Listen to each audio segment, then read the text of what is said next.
Hello,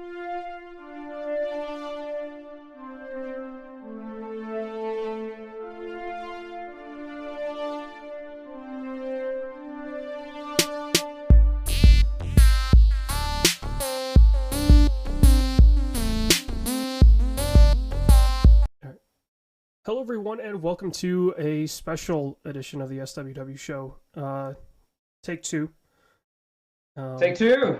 Yeah, we normally like to on the show. We normally like to be upfront with listeners about if we screwed up an episode. And this is an interview that Mike originally did, and when he sent me the file, it's probably some of the worst corrupted audio I've ever heard. It was incredible how it just died. I don't know how, but it did. But we've got Ben from The Wandering. Hi. Ben. At least that's the website. What's the studio name? It's The Wandering... The Wandering Band is the studio name. I like to believe that the last episode got corrupted because it just couldn't handle my horrible voice. So we've got a better microphone this time. So hopefully the tones will be a little more in line. And then we'll be good.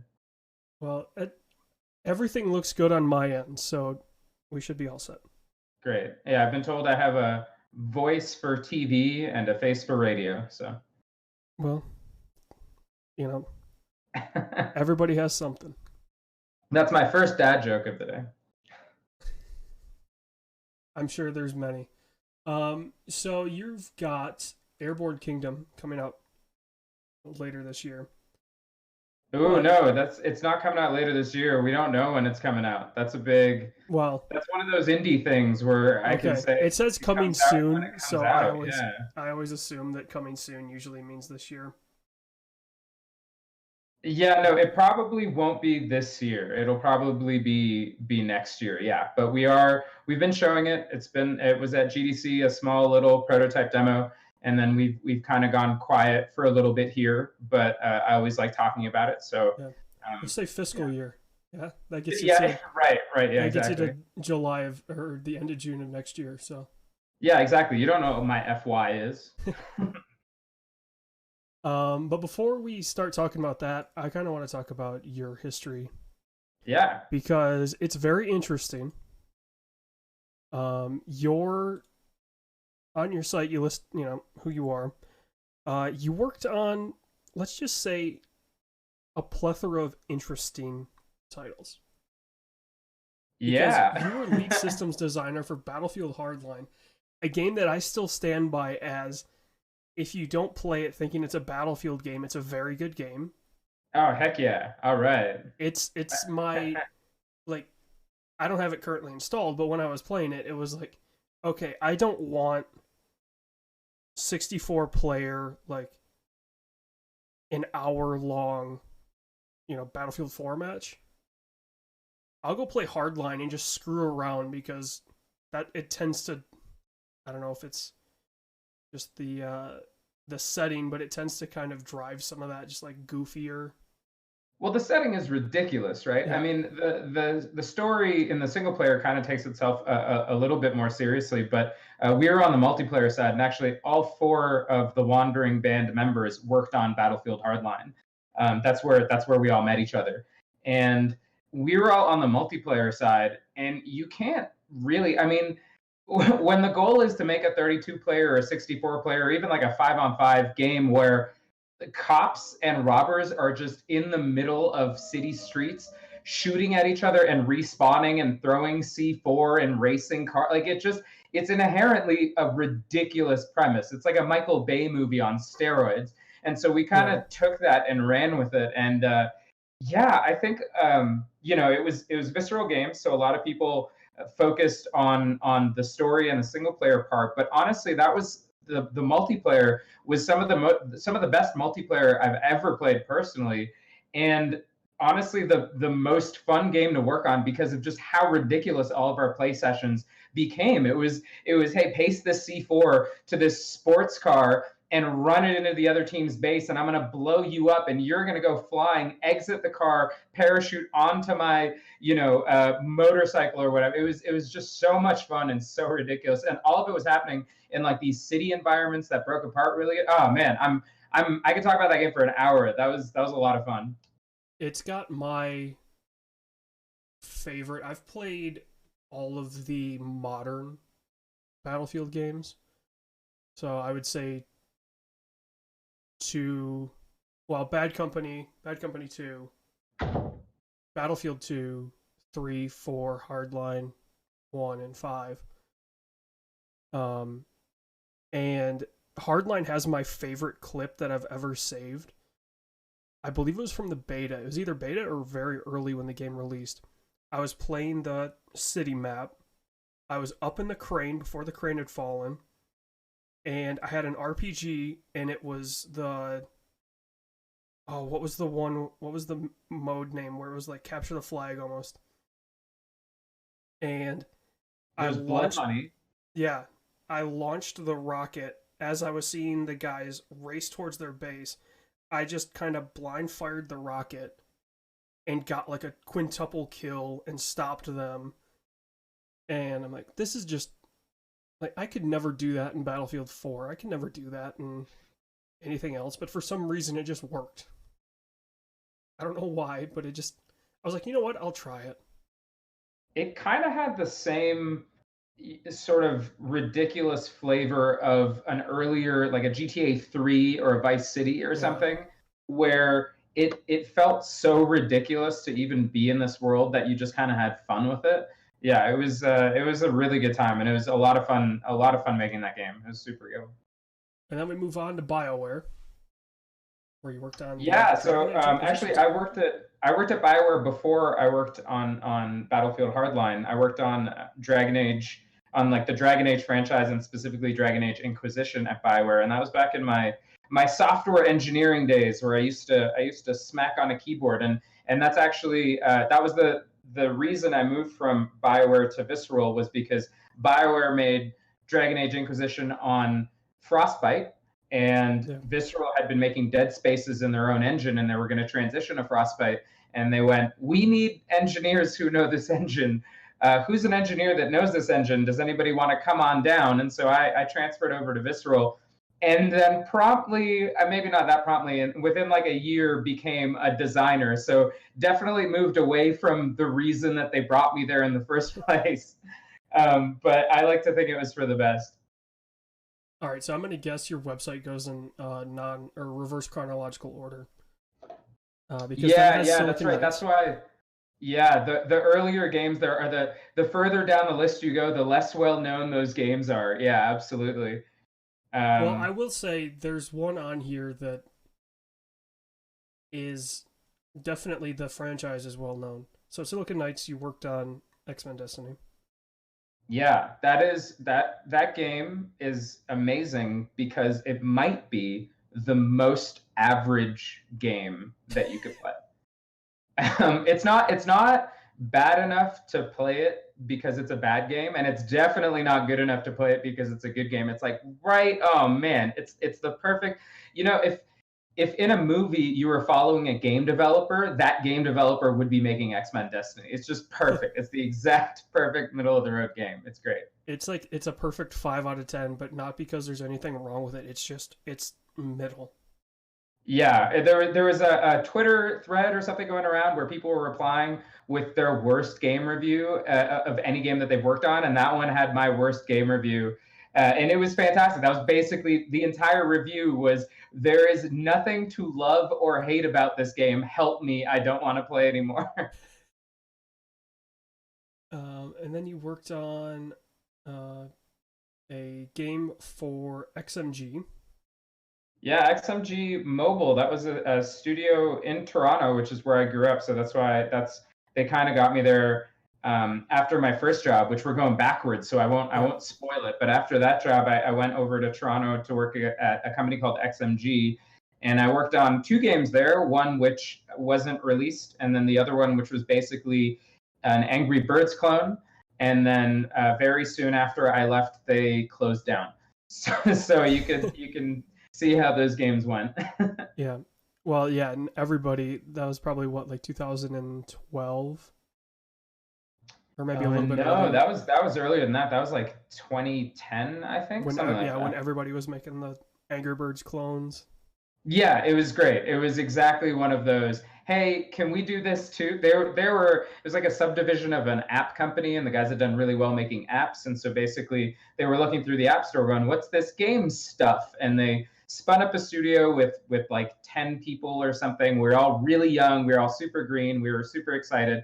And then all of the cool ideas we had were basically shot down to make room for Canon Cadets, which didn't end up doing great. And then I have to admit, the description on this next one, when he worked at EA Mobile, is probably the funniest. Only designer on SimCity Deluxe. Just putting it out there. Yeah, well, I never know. I mean, that was my first job in the games industry, was being a designer on SimCity. And first of all, it was a game on Java phones written in J2ME, like the Java mobile language. This was pre-iPhone. This was like just pre-iPhone. So we were making it on the highest end of Razor flip phones you can imagine. I was gonna say that would be like the Blackberries and like those last Razors, and I'm trying to think of what other Palm Pilot may have had some kind of phone out at that point, but Yeah, and they all, even the Palm Pilots had the same button layout kind of. So it always had like a left button, a right button, and then an up and a down, and they were sort of laid out in a weird way, like in that Nokia way, where the left and right were shaped strangely and were slightly higher than the up down buttons. It was a mess, but we had to make it for, I don't know, whatever, 30 different types of setups. It was kind of crazy. But I never know whether to say lead designer on that. It feels weird because technically I didn't lead anybody, but also nobody was my lead. And it was also my first job, so it doesn't feel like a lead design gig either. But there were, I don't know, 8 people on that team or something. It was a really small team, and we were basically trying to cram SimCity 4 onto Java phones and trying to figure out how to do that. And it wasn't easy. I'm really proud of that game, actually. We did a really, really good job on that game. But the coolest part about that experience was while I was there, I just got the design document for SimCity 4. And SimCity 4 was made in an era where people still made these gigantic design Bibles. And so this thing was, I don't know, 100, 200 pages, something like that. And it described everything from here are kind of the goals of the game, here's what we think the marketing should kind of be, to the nitty gritty of here's a graph that shows you exactly how much population density affects happiness at different points in the game. I'm going, whoa, this is crazy. So that was a really, really cool like first gig to get in the games industry. I had a lot of fun with that one. that sounds like there's stories of like old school, like super old school film directors like building their worlds, and then there's just this, like you said, just binder of 100 pages of like character developments and why they're developed that way. And I guess some writers do it too, but like you hear of these things and it's like, okay, you want to imagine like there's no way these actually exist, but then you hear the stories about them and you're like, I'm sure they're really nice, like, because you can just go, okay, flip to page 800 of the Lord of the Rings, design Bible. Yeah, right. This orc should have this many teeth, and its feet should have 4 toes. So yeah, I'm sure like for you guys especially, it was really nice to be able to just flip through something and go, okay, this is exactly what they want, so I can just go, okay, boom, instead of having to figure it out. Yeah, it's really actually quite interesting because keeping that document up to date would take way more time than actually making the game, I would think, right? You would have to have your lead designer or one of your leads, one of your senior designers, basically be that document's vanguard and just keep that up to date all the time in kind of the way that we make modern games. And I think a lot of people do iteration now, which I think is the right way to go. It's the right way to make a game. Let the gameplay tell you what's fun. Don't dictate it before. And it's I think that's the biggest reason that people don't keep documents like this anymore. But there was a time where, you know, it came from kind of top-down waterfall software where people did have these really gigantic asks that were, hey, this is the game I want to make. Here's all 200 pages of it. Let's go. Yeah. Yeah, it's almost like writing a book and then giving that to And then hoping that book is fun. Yeah. Giving that book to a movie company, a production company, and going, make the movie. Well, actually, that's an app metaphor. It's like writing the first 4 books and then going to HBO and saying, "Hey, make the series." Because Game of Thrones you don't. off. Yeah, exactly. But that's the thing, is that you don't really know. You know, so I think about how we design at the Wandering Band, and or even how we designed at Visceral. You know, I don't want to say just because we're small, it's different. I think it's kind of the way that people do it these days. Is you just need to try stuff in the software, because I could come up with what sounds like the most fantastic idea to everybody, but before you put it in the software, there's always holes that you're not thinking of. And then you might put it in and it might not be fun, or it might need a lot of adjustment, or you might see something even better and go in a different direction. And so the fact that software has gotten easier and the tools have gotten easier makes iteration that much better. And I think it's definitely the way to do it. But again, one of the casualties is I can't hand you a 200-page document about Airborne Kingdom, which I wouldn't need to now, but like would be very cool in 10 years if somebody were to remake it, right? Yeah, and then you could go back and look at something and go, okay, this is what they were thinking about. I do want to talk about, though, you have in your website the game Distrust, and you did stuff with rotoscoping. Now, for those that don't know, rotoscoping is basically only in movies anymore, movies and TV. So to see it in a game, and you're talking about it, like, there's not many games that do this. I can only imagine what that must have been like, because I know it's time consuming. Yeah, no, it was actually a lot of fun. So for those who don't know, rotoscoping is you're basically filming real actors, taking that film, and then essentially painting on top of it. And obviously, I did it digitally, but you can, you know, digitally paint, or just the original rotoscope was people actually painting on the film itself, in order to come up with scenes that have, to me anyway, a bit more nuance than some stuff that's just kind of more made up or more traditionally animated. It leads to a different style anyway. It's not, when you look at it, it's not cartoony in the same way, but it is cartoony in some ways. It's really interesting. And I thought for A Case of Distrust, which was the game that I made after I left Visceral, that game is a detective mystery game. And rotoscoping was really interesting because it allowed me to use real characters, but hide certain elements of them. If you look at the game, nobody's eyes are drawn. And so even though they're these realistic looking characters, it's weird that you can't see their eyes. And that felt like the right type of art style to do for this kind of pulpy, hard-boiled mystery game. Is I want to show you something familiar, but I want to keep information away from you. I want to obscure it. And that was a theme throughout that game. And it was cool that the art sort of blended that in. And it's cool to see, as somebody that's has a background in TV and movie production, just that games are using some of the technology that has been used for quite a while. And, you know, every now and then I'm like, okay, why don't people just do like, especially FMV games. Yeah. Like, they could use rotoscoping and effectively do a lot of different stuff with it. It's really interesting. It is very time consuming, like you said, especially depending on how much detail you want to put in it. If you're trying to paint over every single frame and paint over every single detail, it gets really, really crazy very, very fast.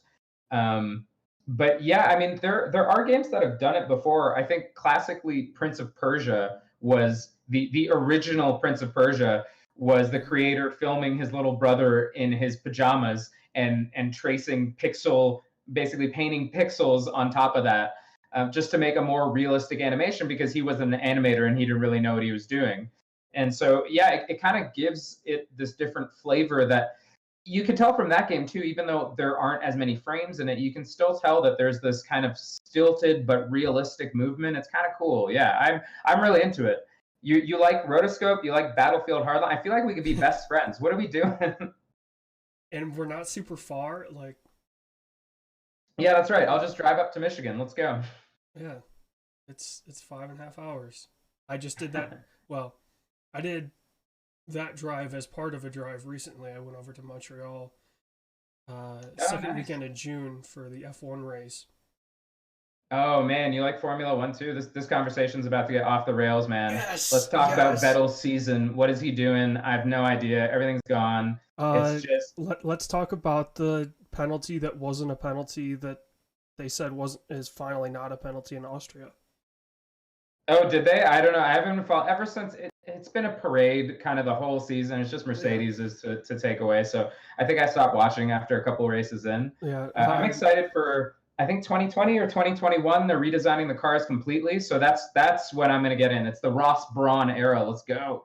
The 2021 is new engine regs and a bunch of Okay, different yeah, new that's regs. it. So, in fact, so F1 and IndyCar both have new engine regs in 2021. Okay.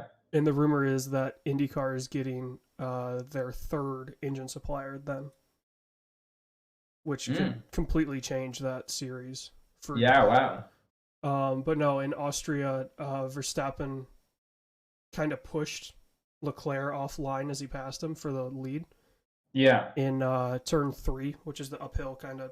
It's not a hairpin, but it almost is.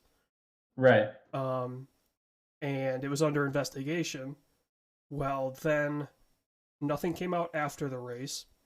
Then, like an hour and a half after the race, they said they were going to talk with the drivers in an hour or two. So then they talked to the drivers. Well, everybody's thinking, okay, they're putting it off because there's going to be a penalty.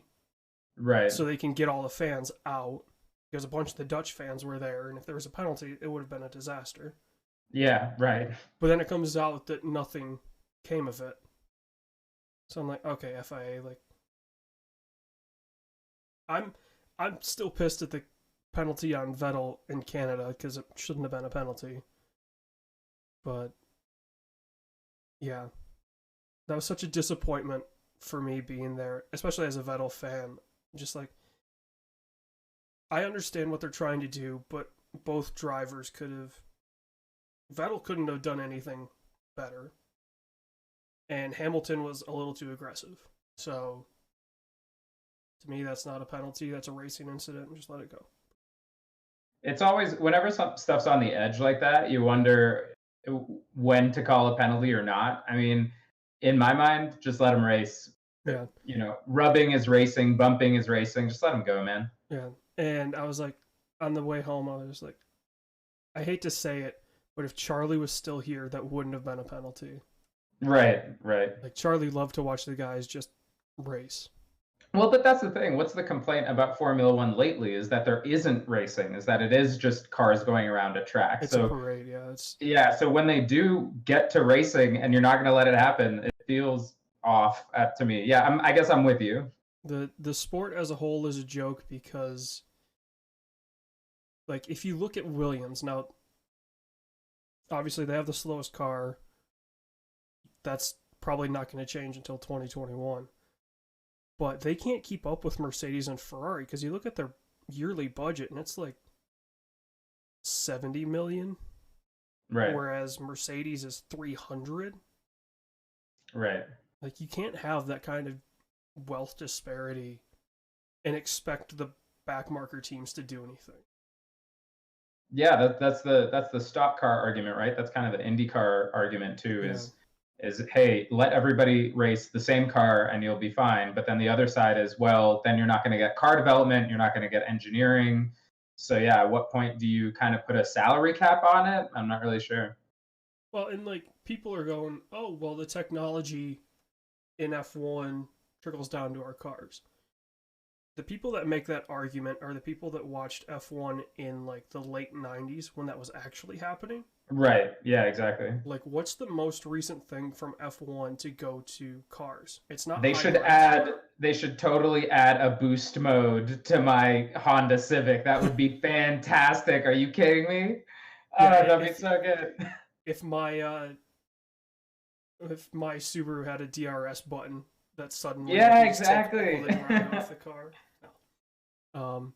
Like there's nothing from F1 that has gone into road cars. Like supercars, some of it, yeah, but you're not seeing the systems, ABS. You're not seeing harness systems. You're not seeing safety cell systems that were developed in F1 that are now in road cars. You're not seeing that anymore because there's just not, like, it's so off on its own thing. I mean, IndyCar's a little closer because they've got, effectively no systems. Like, they have no traction control, no power steering, no power brakes, no ABS. It's much more like what an actual car would drive like. It's just got downforce. Right. So, and their hybrid systems are a little more like a car's. So you're seeing a little bit of that research kind of trickle into Chevy's hybrid systems and Honda's hybrid systems. But yeah, you're not seeing, like, Mercedes isn't putting, the hybrid system from the W10 into a car. At least one that's, a road car. I mean, that's the Formula E argument, right? Is hey, why are we doing all this stuff with engines anymore? Why aren't we going with the electric car? And then this will inevitably start trickling down into much better electric cars. So yeah. I can see that argument for sure. Yeah, Formula E is much more of the, if you want to see what's going to be in your car in 5 years. Right, and I think they're kind of positioning it like that too. Like you said, they're closer to an Indy car, I would think. Yeah, I mean, they drive on street tires. Right. Like the tires that are on FE cars, you can go and buy. Oh yeah, I didn't know that. That's cool. Yeah, you can. So technically, you can buy the F1 tires, but they're not road legal. They're like $10,000 a piece, and they're extremely exclusive. So, and wouldn't they break down after, like, a day out? Like, what are you doing? Aren't they made to break now? Well, I think the road version, quote unquote road version, is the right. hard compound. I see. And if you think about it, like, most cars aren't putting the load on the tire. Sure, yeah, I guess that's true. Apart. So, yeah, it's ridiculous. But to keep this within a 2-hour episode. Yeah, video games, right? Video games. Yeah. So, Airborne Kingdom, I will say, when I clicked on the Steam page, the style of it with the flying city reminded me of, what's that movie that just came out? Is it Mortal Engines? Yeah, the one where these are like these crazy tanks and flying structures and that. Yeah, exactly. It's totally the moving city element is in that too, which is funny because we came up with this idea before the first trailer for that dropped, and we saw the trailer, and we had friends who we told about the game, and they went, "Oh man, are you freaked out?" And we're like, "No, are you kidding? This is so cool! Like, I just want to see this movie." And the art in that movie is so, like, we've definitely been inspired by some of it in terms of, like, all the weird contraptions they have everywhere and all that stuff. It's really cool to see. There must be something in the water. There's like a zeitgeist of ideas coming to fruition of these flying sort of cities on the move type of thing. What I will say about Airborne Kingdom, the reason that I really like it is because adding that to gameplay is really what makes it very different. We kind of had this idea for a flying city for a while just because we saw some art for flying cities and we thought it was cool, but it wasn't until it was Fred, who's our programmer, suggested, why don't we just move the city around places? We were having problems with, like, hey, we want to send people to collect resources, but then they're kind of far away and you're not focused on the city as much and you're sending scouts and that's different. And Fred just went, well, why are we sending stuff? Why don't you just take your entire city and move it? And the rest of the team was really skeptical. We didn't think it would work, but we tried it. And it ended up being so much fun that we basically rebuilt the game around that mechanic. It's a lot of fun to fly around, sort of wear out the resources around you, go exploring for more and different resources. Your technology tree in terms of a regular city builder is just kind of laid out for you.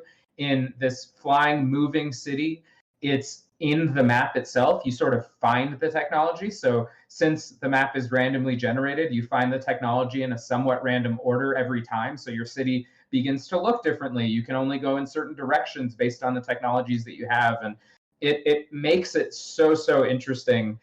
Just adding that movement element to gameplay, that I think it's something that people will not have seen before. It's city skylines taken to, pun intended, an entirely new level. Right, yeah, that's true actually. I never even thought of that, but absolutely. We should sue them to get that name. Yep, we're going to do it. I hate to say it, but I think you'd lose that lawsuit. I have a feeling they have some pretty good lawyers, seeing as how that game is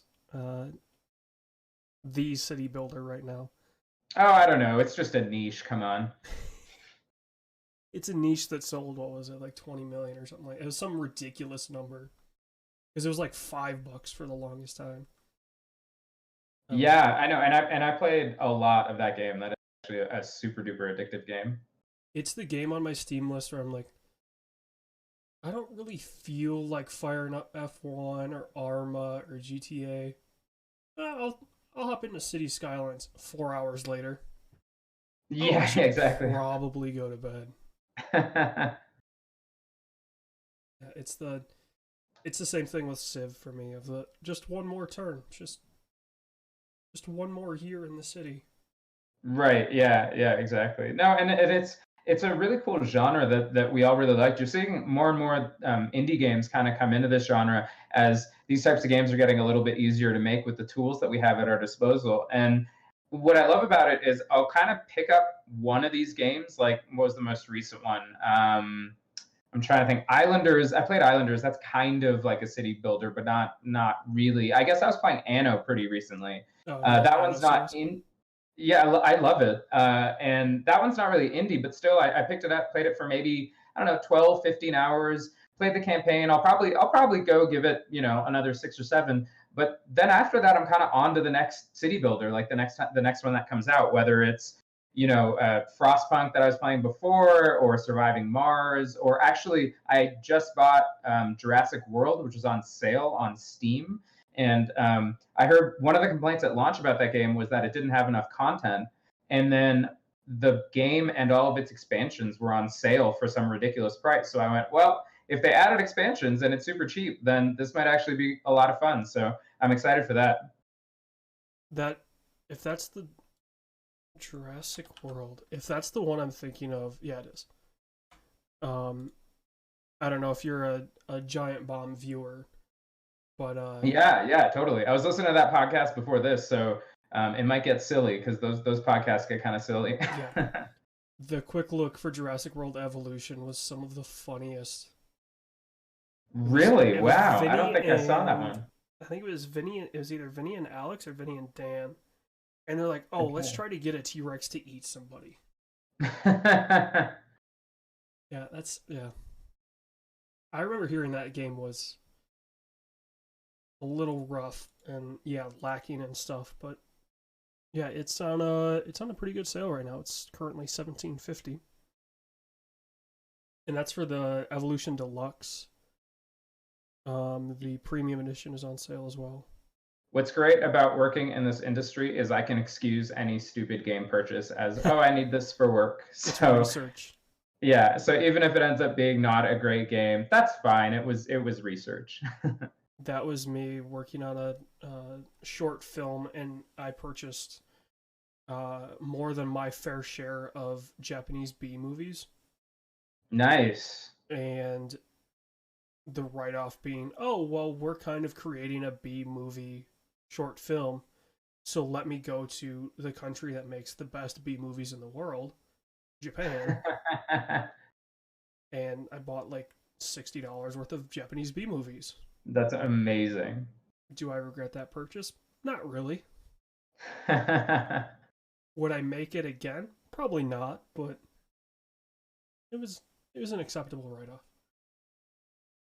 But yeah, this I'll tell you what, man. This looks like the game for me because it is resource exploitation and exploration and city planning where I'll go, oh yeah, I have a great idea for this, and then an hour and a half down the road, oh, my idea sucks because I put something in the wrong place. And trying to work around that because I'm just stubborn enough that even though I know I made a mistake, I will try to keep it going. Just like every city I'd make in City Skylines of, I'm going to stick to the grid. Well, I did one-way streets. I'm going to stick to the grid. Yeah. It's amazing that the different ways that people play these games. We saw that a lot actually when we had the demo at GDC, where some people would get a new building type and go, oh man, oh, this affects, on the GDC demo, we had a shrine, which was kind of, or a minaret, I forget what we called it back then.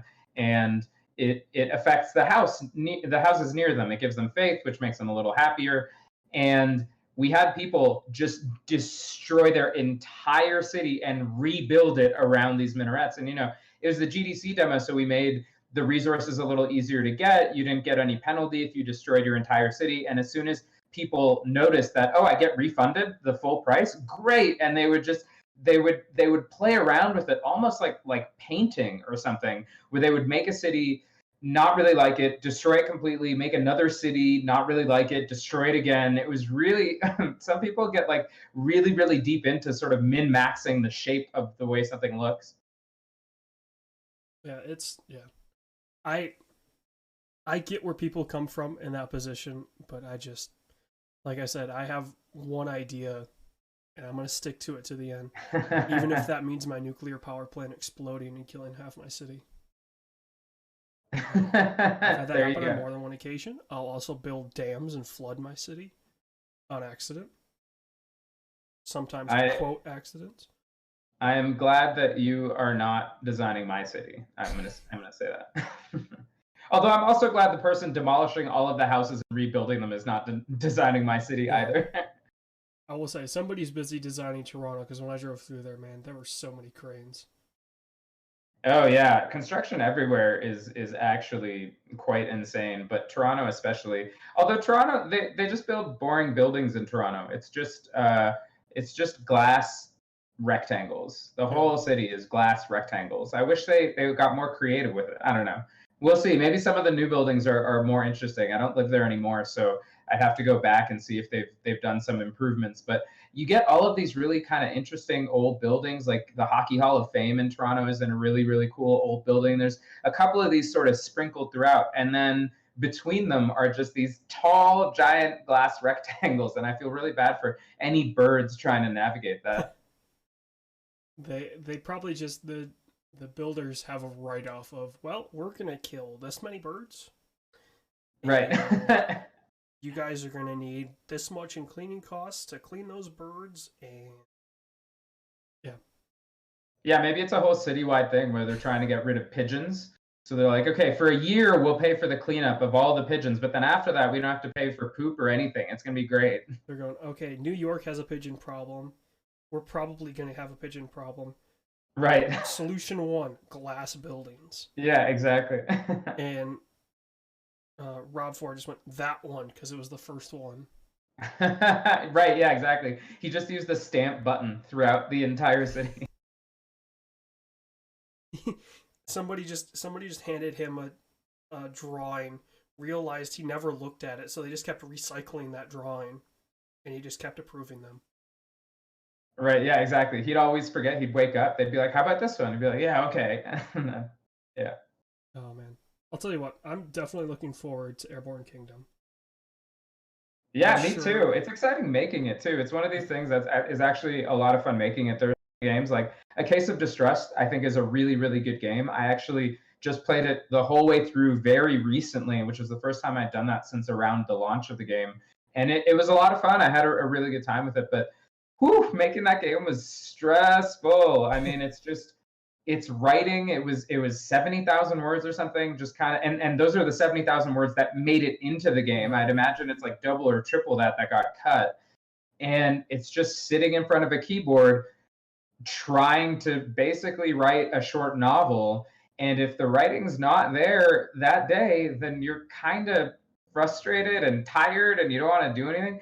Airborne Kingdom, if I don't feel like balancing the city all day, okay, let's just fly around and make exploration stuff, or let's design the map, or let's talk about, what this world is and what its lore is and what its history is. So there's so many facets to it. It's actually really cool just playing the game, and it's fun making it. So I'm always happy when I find a game like that. It's a lot like Battlefield Hardline, to bring it back to the first part of the conversation, where we had a lot of fun making it, and I think that's what made it better. I think Airborne Kingdom totally falls into that groove. Yeah, so what you're telling me is you're not going to be a writer on one of the next CD Projekt Red Cyberpunk games? Are you saying that they want me? Oh man, yeah, I'm dropping every. Let's go. I saw a tweet that was like, "Oh, their next 3 games are all Cyberpunk games." I'm thinking to myself, Oh wow. I would love to work for them and write for them, but that's probably just too much. That's a lot of Cyberpunk. Yeah, I imagine that they would bounce back and forth, sort of similar to the way BioWare did between Dragon Age and Mass Effect. That was my thought, was they'd go between kind of The Witcher and Cyberpunk. But that's cool. Hopefully it's good. Hopefully people like it. Yeah, I think it was the multiplayer spin-off. Ooh, okay. It was a smaller something. I'm guessing what that smaller thing was like probably what Gwent is to Witcher. Sure. Like it's just breaking off a portion of Cyberpunk and doing its own thing. And then I think the third one was like the next Cyberpunk game. Those first 2 sound way more interesting to me than a new site. If you were telling me, oh, they're just going to make 2077, 2078, 2079. Right, yeah. Okay, like that's kind of interesting, but I love the fact that CD Projekt really enjoys kind of doing these spin-offs with their games. So I'm really curious to see like what is a Cyberpunk multiplayer game? Is it an FPS, or are they going to do something like an XCOM, or are they going to, I don't know. That's kind of cool. And same with kind of this Gwent thing. Is it going to be a card game? Might it be kind of a Star Wars chess thing? I don't know. That sounds really interesting. And as a designer, one of the more interesting things you can do is get into a world that you love already and kind of make a little mini game inside of it. I envy the people who are doing that, because it sounds like it could be a lot of fun. Yeah, that is my big game of the horizon of the near future of, okay, Cyberpunk. I'm gonna have to. That's a state of mind game. That's clear 100 hours and get into the state of mind and just go. Yeah, that's the call in sick from work game. we might have to plan a wandering band holiday, like a week-long studio closure around Cyberpunk. We'll see. Yeah, if suddenly when people try to email you guys or tweet you the week that Cyberpunk comes out and nothing happens, that's why. Yeah, exactly. If you try to email press at the Wandering Band right around the time that Cyberpunk's out, we're not ignoring you. We don't hate you. We're just playing a game. And it's not even your game. Yeah, exactly. All right, man. This is a great conversation. We could go on about Hardline and why I loved Hardline.